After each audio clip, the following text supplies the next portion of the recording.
สัมพุทธัสสะขออนุญาตสังฆะวันนี้หลวงแม่พูดเป็นภาษาอังกฤษเพราะว่าหลวงแม่มีคุณกิเลียนซึ่งจะอยู่กับเราเพียงเช้านี้เท่านั้นนะคะขออนุญาตพูดเป็นภาษาอังกฤษ Today is 11th of February 2024. I meant to talk to you about something, but then I had so many good things that happened to me since morning that I could not resist but share with you. The first thing was I received a mail. Usually you receive mail through WhatsApp, through email. No, this one is a real mail coming by post. And as I open it, it came all the way from Santa Rosa. It came from a Zen master, Chinese Zen master, most venerable Guang Roshi, my very old friend, and I considered him my Dharma brother. He sent me a poem to greet me for the New Year, for the Chinese New Year. And he is known for his writing calligraphy. Usually it's calligraphy, you would think that it must be Chinese character. But Guang Roshi lived in United States for a long time, so his calligraphy is in English, but very difficult to read. I must show you. So I felt very joyful for his greetings. And I noted that he stamped his name in Chinese character with this seal, in red. So it recalled it. I also have this same seal with the Tai Hua Gai, my Chinese name, which was given to me by my Chinese professor way back in India, way back 1965, maybe 64 or 65, or some of you are not born yet. You were not born yet. And I made this seal, it's a wooden seal that I usually stamp on my drawing. So I was looking for it. I searched the plastic shelf that I have by my side, five small shelves. I'm sorry to report, I couldn't find it. It's so tiny, But I still intend to look for it, and I will make a new one if I couldn't find it. What I found with an old friend, a pen way back in 1999. When a pen can still write, it's a good pen. It's a good pen. Sometimes, you find an old pen, but it does not write anymore. So no more pen. That becomes antique, You put it away just to show. This one, it was a fountain pen. It was a fountain pen. And because I love pens so much, so people always give me pens, all kind of pens. But the bad thing about this gift, they usually would engrave your name on it. So when they engrave your name on the pen, I cannot give it away. So I have so many pens. I have to live maybe 100 years more in order to be able to use all these pens. This pen, I have to mention, it is Mont Blanc. They should pay me, When I mention this, they should pay me. It is Mont Blanc. And I remember the cost at that time, the year 1999, it was $300, American dollars. I started writing, it could not write because the ink was dried up. So it is old-fashioned, So I took in ink again, but could not write. So I return the ink to the bottle, and I went and I wash it clean, come back, draw the ink again. Now this time I can write it so perfect, Oh, such a joy for this little thing of being able to write with my old pen. That is 25 years old pen. Mont Blanc can write. Oh, you're a good friend. You're a good friend, so trust a friend who is your friend, who has been your friend through the years, So how come Venerable Mother is not talking about Dharma? Or the Ye had Dharma. This is Dharma. Dharma of being able to be at this present moment, being joyful at this moment.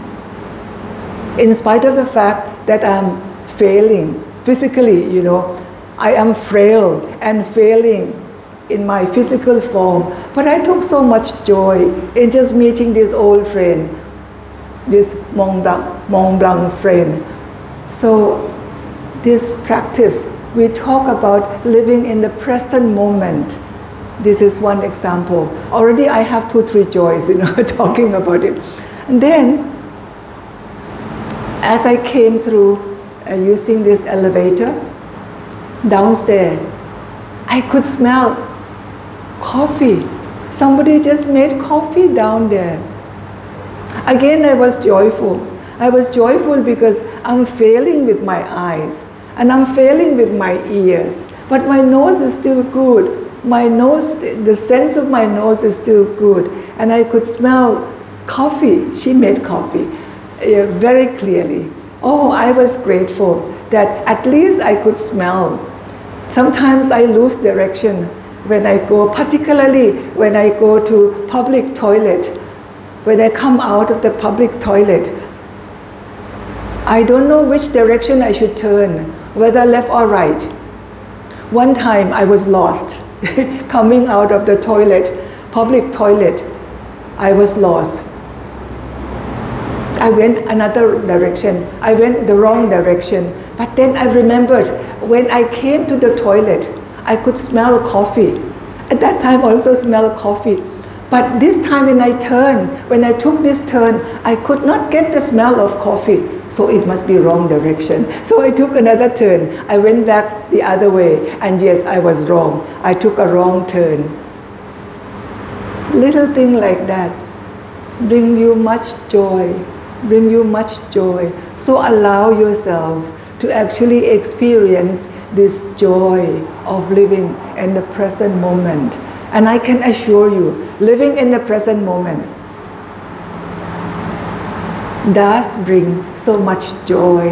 And this life can go on only when you feel joyful, when you feel joyful about little things that you pick up on the way. There was a Zen story about this man, He ran away from a tiger. He ran away from the tiger. And he escaped the tiger because he fell. He fell down off the cliff. But lucky enough, he grabbed the root of the tree. So he was actually dangling, dangling between the tiger up there wanting to eat him up, and himself going to fall down. But he grabbed the root of the tree. So he was just in between that tiger up there and down below.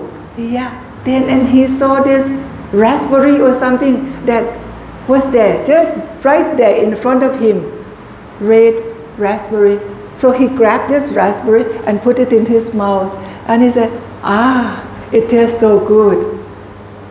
This is practice.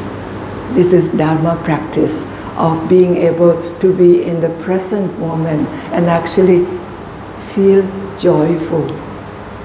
You see, the practice is not something far away. The practice is about the here and now. So live in the here and now, and there is so much joy to experience.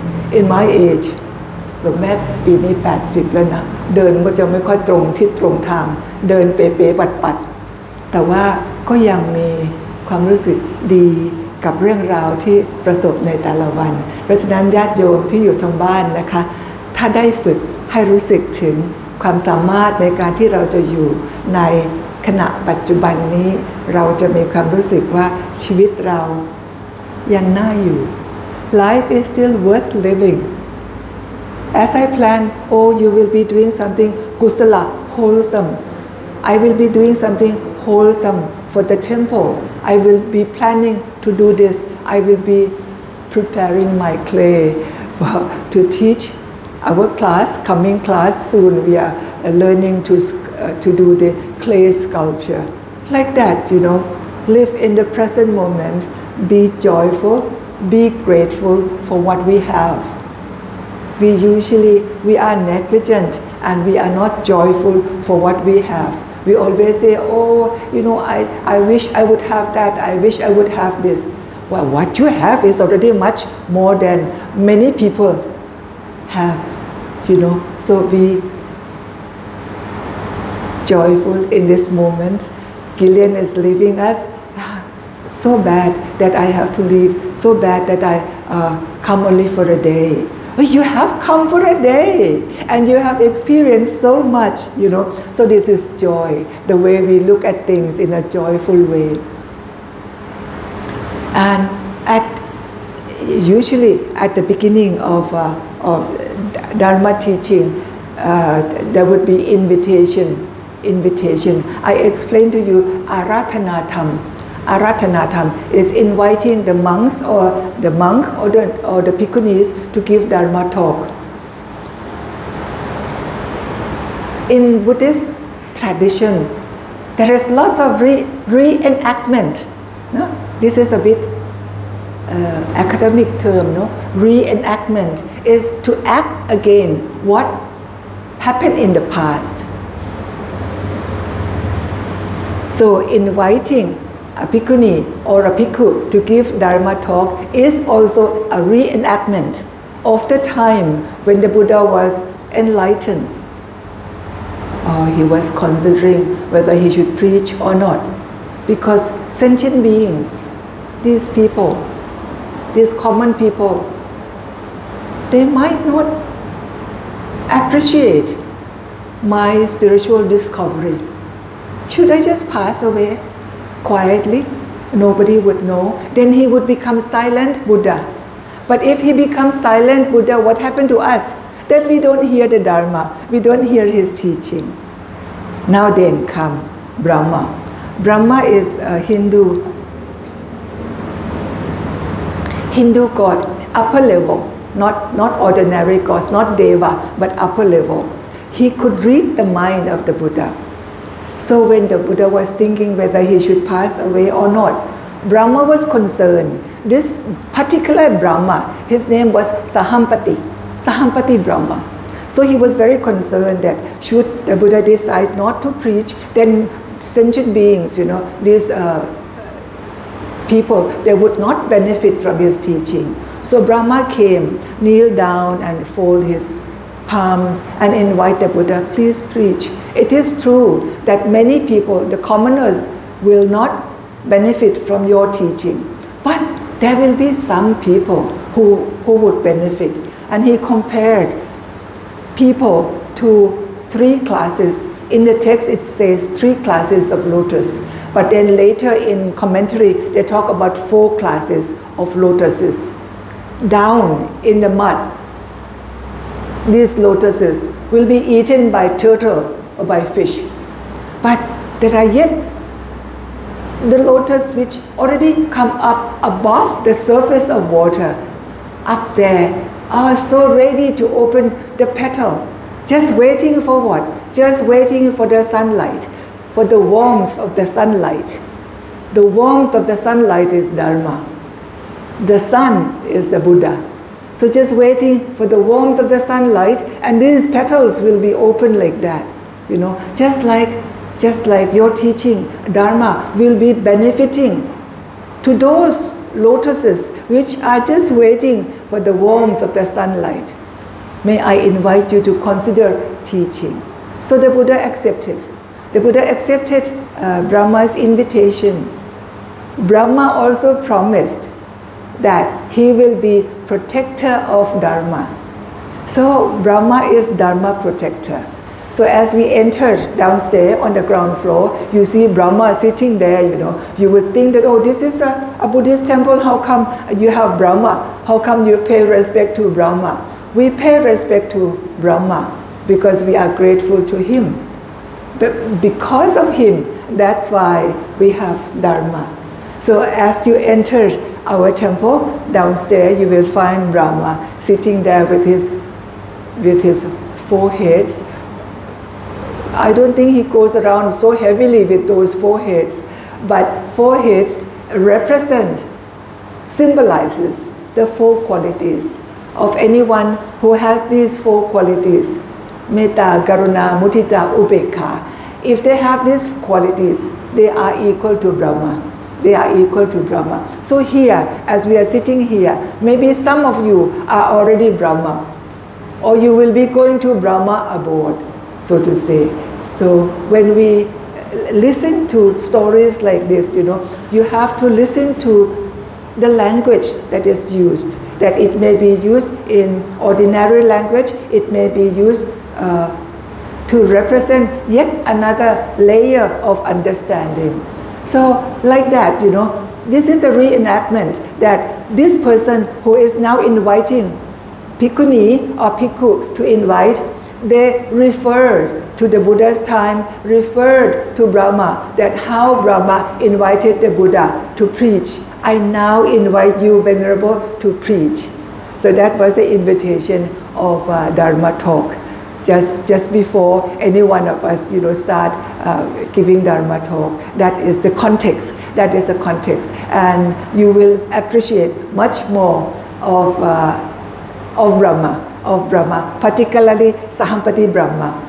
Then now you have Brahma near Erawan Hotel. People would go and offer him wooden elephant, 7 สี7 ศอก พวงมาลัย7 สี7 ศอก พวงมาลัย is garland of 7 ศอก this is 1 ศอก 1 ศอก this is 1 foot, maybe 1 foot, 7 สี 7 color of 7 foot long garland. I have to ask Brahma whether he really preferred that. I think it just come out of Thai tradition, of offering this garland, 7 feet long in 7 colors. But it does make good business, no? It does make good business. So in this belief, of our traditional belief, somebody is benefiting. Somebody is benefiting. So we follow. So we follow. If it does not hurt, we follow. But if it really goes against the teaching of the Buddha, then we have to say, we have to protest. Oh, stop doing that. That's not what the Buddha meant. Yes, we have to be able to say that. So at least just for the beginning of Gillian to understand what we Buddhists are doing, because she comes with so much curiosity what these Buddhists are doing, at least you understand. At certain level, you have understood why we do this, why we do that.